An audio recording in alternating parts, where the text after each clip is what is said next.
बाळांनो, या अगोदर आपण शहामृग शब्दाची ओळख करून घेतली. या शब्दापासूनच आपण श आणि ह या अक्षरांची ओळख करून घेतली. त्यासोबतच तुम्ही काय मला प्रश्न एक विचारला होता, मॅडम मला हे अशी कोणती मात्रा लावलेली आहे. मचा आवाज इथं काय झालेला होता, मृ झालेला होता. मग मला अशी कोणती एक मात्रा आहे, तर हीच मात्रा आज तुम्हाला मी शिकवणार आहे. ही मात्रा शिकवण्यासाठी तुम्हाला एक चित्र दाखवते. ओळखीचं आहे का? कशा कोणाचं चित्र आहे? काय हे चित्र? ऋषी. हे कोण बसलेले आहेत? ऋषी. आता ऋषी कसं लिहितात ते पहा, मी फळ्यावर लिहून दाखवते.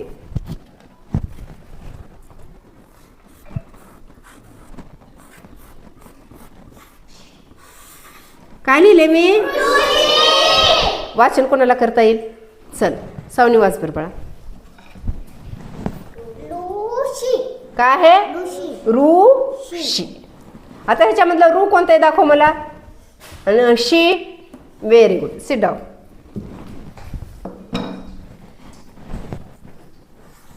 शिवण्या, हे काय बाळा? हे हे हे काय? रू. काय आहे? रू. Very nice.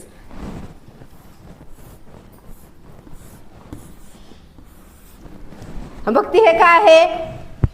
हा सांग. काय आहे? शी आहे. आता ह्याच्यामध्ये हे काय सांगा बरं बाळांनो मला. हे काय असेल? काय असेल? श.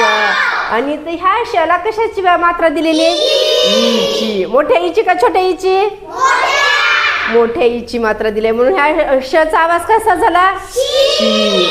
आता तुम्ही पहा, ह्या शामृग मध्ये हा श शिकलात, इथं पण हा श शिकलात, आणि ऊस मधला पण स होता ना. ह्या तिन्हीच्याही आवाजात फरक आहे. सर्वांनी माझ्याकडे लक्ष देऊन पाहायचं, मी उच्चार कसं काढते ते. स. हे कोणता झाला? उसामधला स. उसामधला स काढते वेळेस सगळ्या समोर दातापाशी आवाज निघतो. आणि हा शामृग मधला श आहे, त्याचा दाताच्या थोडासा पाठीमाग श. कसा आवाज करायचा? श. आणि हा श आहे, हा ऋषी मधला, ह्या शचा आवाज शिट्टी सारखा निघतो, म्हणजे थोडासा श केल्यासारखा. बघा पाठीमाग आवाज ऐका व्यवस्थित. श श. आता तिन्हीचा आवाज काढून दाखवते मी. स श श. समजलं बाळांनो? तिन्ही मधल्या आवाजामध्ये फरक आहे.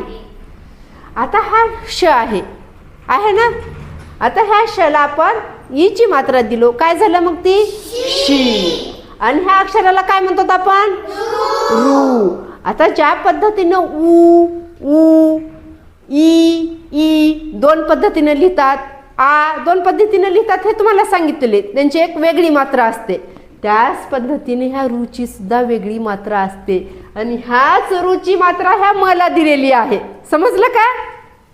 ह्या रूचीच मात्रा ह्या मला दिलेली आहे. रूची मात्रा कशी असते मग?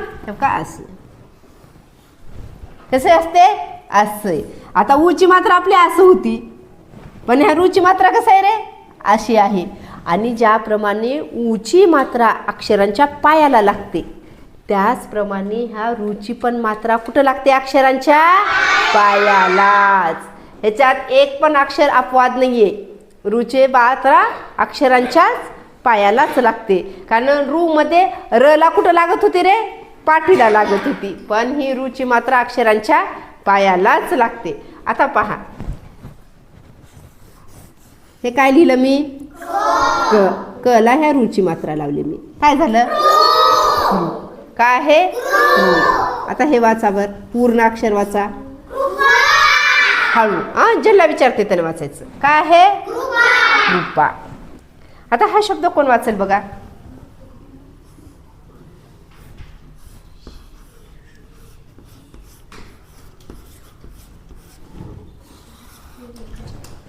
कोण वाचते? हा वाच सर. Very nice. काय आहे?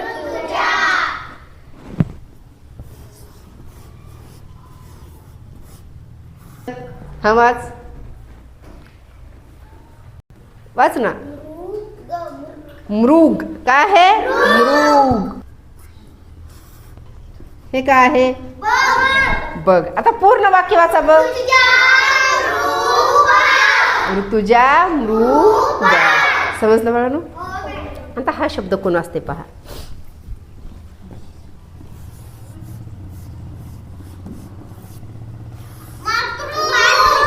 मातृ. आता हा वाचा पूर्ण. काय आहे? हळू हळू बाळांनो. हा शब्द वाचा.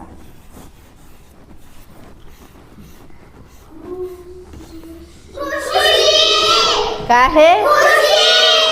मग तुम्हाला आता ह्या रुची पण ओळख झाली, त्यासोबतच ह्या शची पण ओळख झाली ना. तसंच स, श आणि श ह्यांच्या आवाजामधला पण फरक ओळखू यायला का? हां, लक्ष देऊन ऐकायचं. समजलं बाळांनो? आता तुम्ही काय करायचं, 2 लाईनची वही काढायची. 2 लाईनच्या वहीमध्ये जेवढे तुम्हाला मी मुळाक्षरे शिकवलेले आहेत तेवढे मुळाक्षरे लिहायची आणि त्या मुळाक्षरांच्या पायाखाली रुची मात्रा द्यायची आणि त्या अक्षरांच्या आवाजात काय बदल होतो ते अक्षरे त्याप्रमाणे वाचन करायचं. वाचत वाचतच लिहायचे बाळांनो. लिहा मग.